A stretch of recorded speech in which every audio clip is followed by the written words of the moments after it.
Welcome to our Uni-Vibe series. In this series, we're going to share with you Uni-Vibes from some of our favorite manufacturers. And maybe we'll figure out, does the drive go before or after a vibe?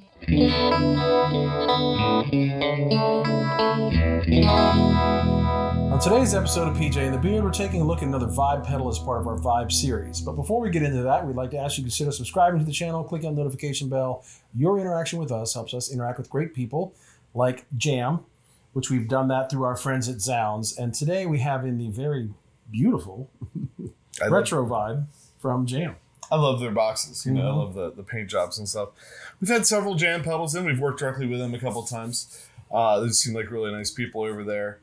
So Uni-Vibe, RetroVibe, and we're looking at a Vibe pedal that has the little light bulb on the inside. Like literally, if you take the back off, you can find a little light bulb in there with photocells around it. And as it blinks, those photocells are picking up, and that's what gives you that kind of swirly sound. That's really cool. This is pretty straight ahead. In some ways, more my speed, right? Two knobs. Right. And a toggle and an on and off. Right. It's helpful for some of us. Maybe the non-tweakers, I don't know. But it's really cool. It's really cool. It sounds great. We're going to get right into it and jump into some clips. Right. And so the first clip, I think I'm going to do the first clip because we have that same, right. I've been trying to do that same clip for what it's worth with each one. So here's just a Strat into the Jam RetroVibe, into the Tyler, maybe a little bit of reverb on the Tyler. You'll see that I've kind of dimed out the depth and speed. You'll see it. It sounds like this.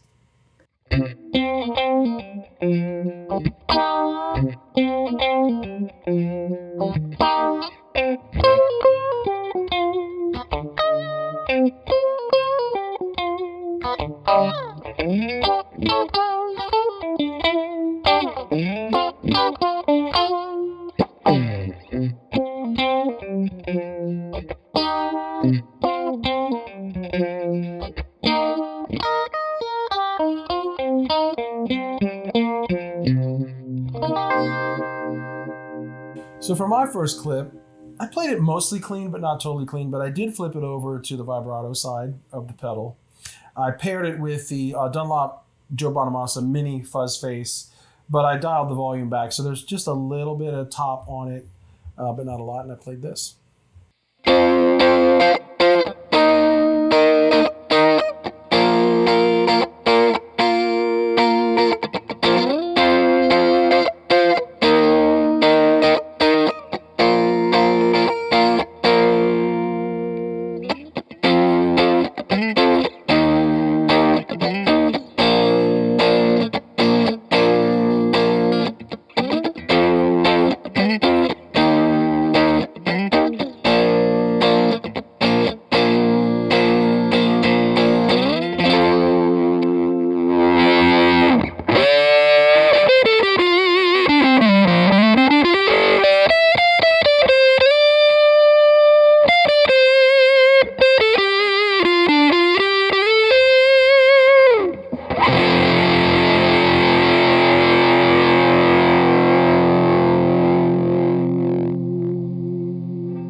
So in the Vibe series, we've been doing 4 clips. Each of us have been doing 2. That was the first 2.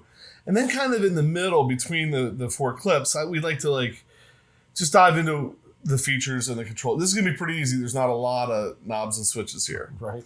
So you have a speed knob, you have a depth knob, and then you have a switch to go between chorus and vibrato. Now, it's not all. I feel like we say that all the time with pedals. That's not all. Under the hood, there is a trim pot. So the trim pot can adjust the intensity a little bit. And I think, the manual says that even can change kind of those tonal characteristics of the Vibe a little bit too. We tend to, when we demo pedals, especially ones that were sent with us, we don't open them up and play with internal trim pots too often. So we left that alone, but we'll give you a taste of the 2 knobs and then also show you how you can hook up an expression pedal to this. So what do you want to start with? Well, we have it in chorus now. Starting chorus. I think if we have the depth up a little bit, we'll be able to really hear the speed. So maybe we start with the speed. Yeah. All right. And that's probably enough depth, I guess, to get us through that. Mm-hmm. Silver Sky SE through the same tile we talked about. Neck position for fun for now.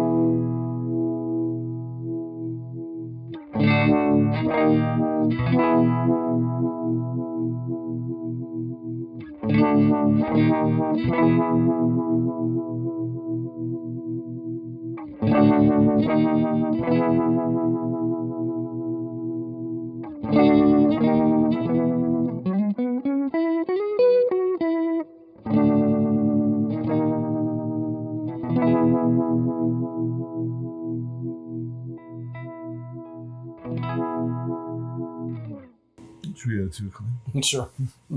So, all right, speed. Sorry, wrong knob at first. I couldn't see the Depth and speed. Yeah. Didn't see over the top of the knobs there. Depth. Want to run through depth? Yeah. Let's change the chord.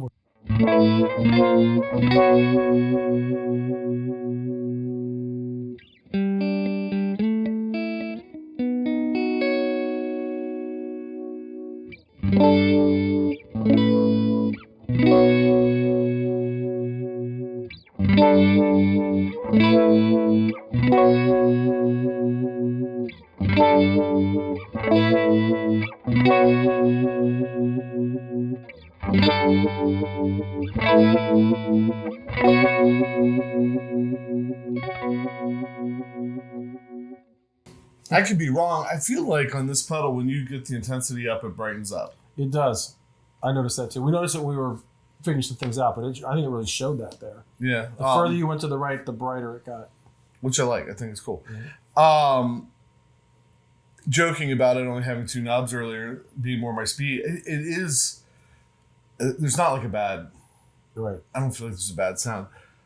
Should we flip it over to vibrato? Right. And do we need to maybe I'll run the intensity back down. The speed's going to be pretty similar, but just so you can hear how the vibrato can be with it real intense, maybe we'll end up with pulling both the vibrato speed and intensity back or depth back up just to get maybe a non-Dramamine sound. Yeah, well, that Leslie-ish kind of sound. We'll see. You've been warned.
Cool. That was interesting. We didn't try that before. You just did that. Yeah, I mean... It's passable, Leslie.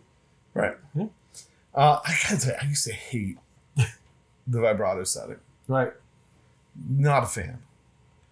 Lately, I like it more. You had a vibrato pedal on your board for a while that I really liked the way you were using it. Mm-hmm. I could never figure out where to fit it in. So like a Uni-Vibe with me, you put a switch on, it's not a selling point. It never left the course. Right. Never left the course. I am starting to like it more. I haven't really figured out where I would use it yet, but I'm starting to like it more and appreciate what that modulation effect does. If you will. Final thoughts? No, we have 2 more videos. I think our final thoughts is we should do 2 more videos. 2 more clips. All right, clip number 2 for me. Second clip for me. Stuck with a Strat, but I plugged in the Mission Engineering. There's actually there's an expression jack on the side of this, And it's so easy on this pedal. It just takes over the speed. You don't have to assign it to anything. You don't have to set ranges. It just takes over the speed. Heel back is all the way slow. Toe down is all the way fast.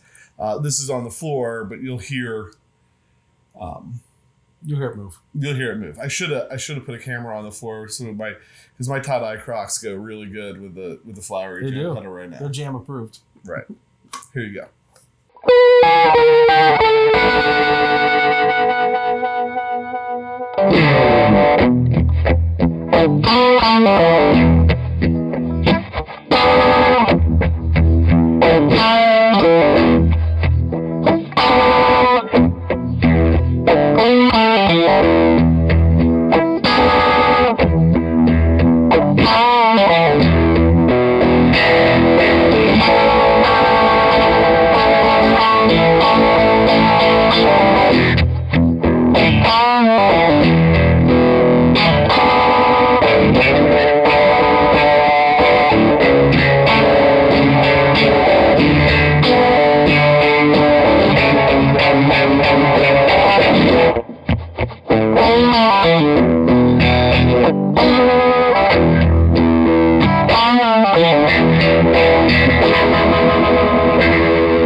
For my second clip, let me just keep this short. I've struggled with vibratos because I haven't really used them. And the one I was using had a momentary latch. I'd hit it at the end of a phrase and kind of make the chord kind of bloom or whatever, right?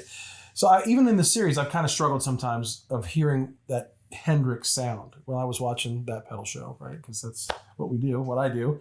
And they suggested we don't use a driven amp. So we have a clean Tyler. So they suggested if you're using a clean amp that you put a fuzz in the front, then the vibe, and then a drive. So that's what I tried. I'm not saying it sounded like Hendrix. So that's where I had the bottom also fuzz face into the jam, into the direct drive, into the Tyler. And I may have put the Echo Tour on because I need a little delay for something. So I tried to roll it back a little bit and then hit it hard, and you can hear what it sounds like.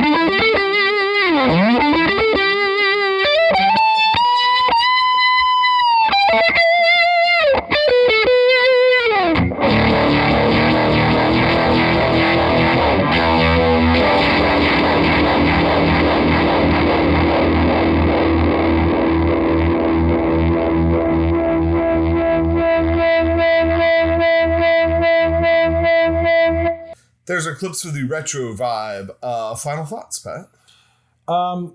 You have a short memory when you put a new pedal up. Everything in front of you sometimes is like, that's the greatest thing I've ever heard. That sounds really good, and it is super simple. Yeah. There's not a lot to wrestle with. That's why we keep saying there's not a lot of internal trim pots. There's not secondary switches. So when we say it's simple, it's simple. But I thought it sounded really good. I thought it was pretty easy to dial things up. Even on the vibrato side, like I tried to explore the pedal a little bit. I like it. I mean, it's got a higher price point. It's $399. You will maybe put an affiliate link to Zzounds, but it is a really great sounding pedal. Yeah. And I hear roses red, violets are blue. The RetroVibe is purple, and you're going to love it too. I heard that somewhere. Yeah. I feel like I read it. I read it recently. For me, when we started this channel, if you go all the way back to the first video. To the couch being back there. Yeah, to the couch, sitting on the couch, first video, two guys that were just like, hey, let's hang out and we'll shoot a video for fun. When we started the channel, before we ever started the channel, we had kind of the series idea in mind. It took a year or two before we got to the first series. Mm-hmm. And the first series that I wanted to do when we started the channel was like, let's do a vibe series. And this pedal was on the list. Mm-hmm. So I've wanted to get this pedal in for a long time. I think it was on the list it was on the list from the moment it came out, put it that way. I've wanted to get this pedal in. And not disappointed. You know, a lot of times when you want to check something out for that long, you get disappointed by it. Not disappointed by it. And I will say, we've had several other jam pedals in. They've all been good. But of the jam pedals we've had in, easily my favorite jam pedal. I would agree with that. And you just plug it in and click it on, and it sounds good. And I don't think there's more to say than that. So if you want a real simple vibe. Now, I mean, there's things that, you know, some of the other vibes have that it doesn't, that make them interesting too. I think back to RFO with the what's it called? The momentary switch or the no, where you can turn it off but not the cancel switch. The cancel switch where you're turning off the vibe but leaving the buffer that's in the vibe line that's boosting your signal. That was really, really cool. So it's missing some of that kind of stuff, but for just a real simple vibe, it sounds great. Like it. So I think that's it. So we always take a minute just to stop and say thank you for watching. We really appreciate it. Thank you for hitting the subscribe button, clicking the notification bell, leaving a comment, any of that stuff. That is what has allowed us to form relationships with people like Jam or Zzounds and get cool gear in to share with you. So we really appreciate that. And with that, I'm PJ on behalf of the Beard, reminding no matter what you hear, you never have too much gear. I already said my poem.